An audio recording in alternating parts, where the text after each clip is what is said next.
A janela de transferências é um dos momentos mais importantes para todos os torcedores de futebol. Aquela ansiedade para que seu time contrate um craque é algo que vivemos todo ano. Porém, uma contratação bombástica pode nem sempre dar certo. São inúmeros casos de jogadores badalados que chegaram com a função de empilhar gols e taças, mas não terminaram bem assim. Por isso hoje, você vai conferir as 10 piores contratações do futebol brasileiro. Mas antes, deixe seu like e se inscreva no canal para não perder nenhuma novidade. Daniel Alves. Depois de uma Copa América espetacular em 2019, Daniel Alves estava sendo cobiçado por muitos times no Brasil e da Europa. Quase todos queriam contratar o craque, e por isso São Paulo não media esforço na hora de oferecer um ótimo contrato para o lateral, ou futuro meio-campista. Ele chegou, herdou a camisa 10 e a faixa de capitão do time, se declarou publicamente como torcedor do tricolor paulista desde criança, e foi apresentado no Morumbi para 44 mil pessoas. É uma cerimônia que contou com outros ídolos como Diego Lugano, Rogério Ceni e até o Kaká. Ele estreou com gol e caiu nas graças da torcida. Mas pouco a pouco, as coisas iam ficando desagradáveis. Sem muitos gols e partidas com quase nada de protagonismo esperado, faziam com que ele começasse a dividir opiniões. As coisas deram ruim a partir da primeira lesão dele. Sofreu uma fratura no antebraço e não foi convocado para os jogos. Porém, enquanto se recuperava da lesão, ele publicou um vídeo nas redes sociais, tocando um pagode com seus amigos em sua casa. As imagens não repercutiram bem e tudo começou a desmoronar. Depois disso, a passagem dele pelo tricolor foi terminando de forma melancólica. O jogador foi para as Olimpíadas contra a vontade do time soberano e, apesar de ter voltado com ouro, ele criticou o tricolor publicamente depois da conquista.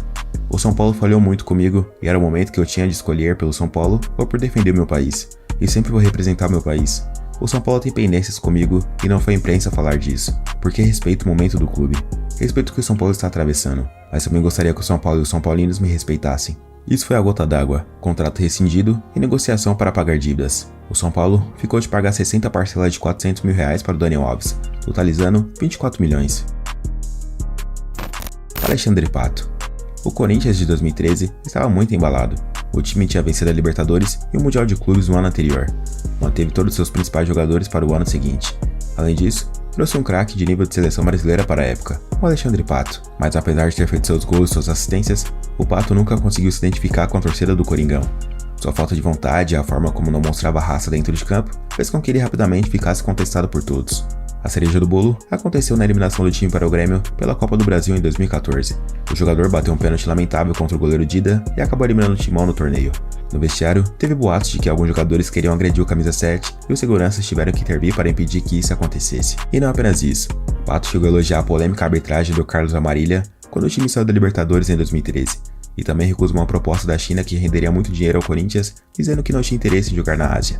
Porém, um ano depois ele foi justamente para lá por um valor bem abaixo. Estima-se que o Corinthians gastou aproximadamente 98 milhões de reais com ele, contando com os 40 milhões de reais da sua contratação e os 800 mil reais de salário todo mês. Borja. A contratação mais cara da história do Palmeiras não deu nada certo. Borja chegou ao time depois de ter sido eleito Rei da América e um dos craques do Atlético Nacional que a diretoria, junto da Crefisa, aceitou pagar 33 milhões de reais à vista e depois mais 9 milhões em 2020 por 100% dos direitos do centroavante. Ele chegou ao aeroporto recepcionado com festa pela torcida e com status de ídolo, mas logo depois as coisas deram errado. O jogador acumulou gols perdidos, alguns bem inacreditáveis, e nunca conseguiu ser o protagonista que esperavam que ele fosse. Amargou a reserva para os jogadores como Daverson e colecionou empréstimos durante sua passagem. Júnior Barranquilla, Grêmio e, em nenhum deles, Borja conseguiu desempenhar um bom futebol. Depois, o Palmeiras ainda conseguiu vender ele para o próprio Júnior Barranquilla. Leandro Damião. No fim de 2013, o Santos vendeu Neymar e conseguiu muito dinheiro, mas achou que a melhor forma de gastar seria contratando outro craque da época, Leandro Damião. O time da Baixada pagou 42 milhões de reais para tirar ele do Internacional com dinheiro emprestado pela empresa Doyen, e mais tarde não conseguiram pagar pela grana que foi disponibilizada. Até que em abril de 2016, a justiça condenou o Peixe a indenizar a empresa em 74 milhões de reais, valor bem acima do que eles estavam dispostos a pagar no início. Além disso, Damião nunca teve o destaque que imaginavam que teria. Foi emprestado para vários clubes com a intenção de se destacar e conseguirem vendê-lo, mas em nenhum ele conseguiu brilhar. Pablo. Ele foi contratado em 2018 pelo Tricolor por 26 milhões de reais e foi a contratação mais cara da história do São Paulo na época, mas o Pablo nunca conseguiu ter uma fase de um bom futebol.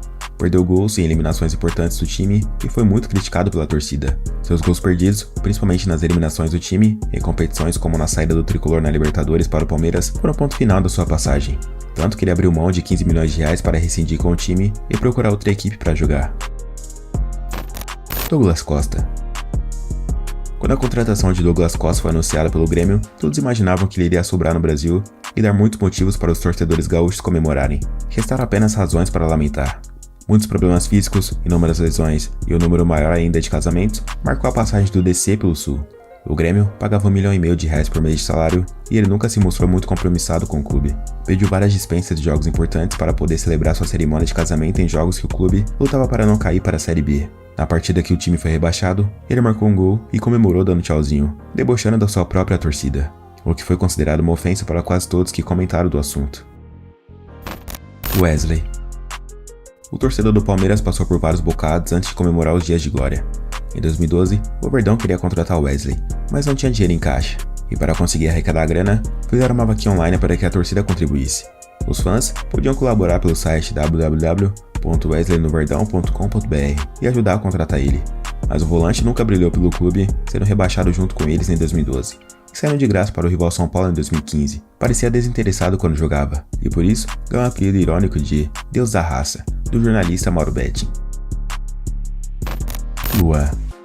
Luan foi contratado pelo Timão em 2020 e chegou com a filosofia que iria ajudar o time a jogar um futebol mais bonito.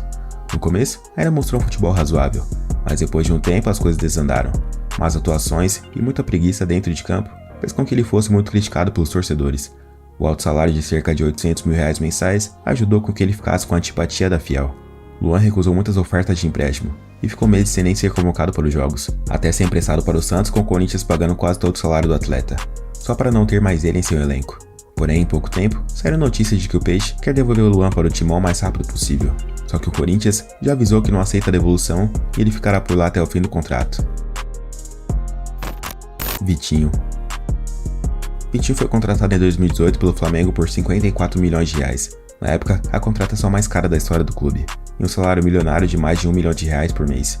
Com a camisa rubro-negra, amargou o banco de reservas e jamais foi um jogador de nível incontestável. Para melhorar, sua falta de vontade era ainda pior. Lances com ele perdendo a bola e largando a jogada pioraram muito a situação dele com a torcida. Honda. O craque japonês chegou com muita festa da torcida. Bandeiras do Japão estavam espalhadas por todo o Nitto Santos e muita expectativa em cima do Honda.